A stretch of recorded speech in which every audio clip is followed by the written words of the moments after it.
الحاجات دي هي مصدية فاهم. لا المصدية. وبعدين ضحك عليك عشان ده اسمه شلال الموز.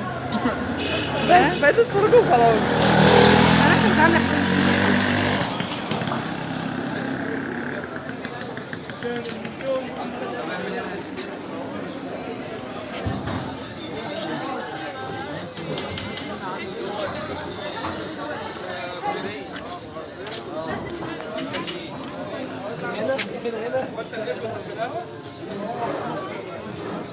بحب الحاجات الكبيرة دي. ايوه انا بحب الحاجات الكبيرة. على فكرة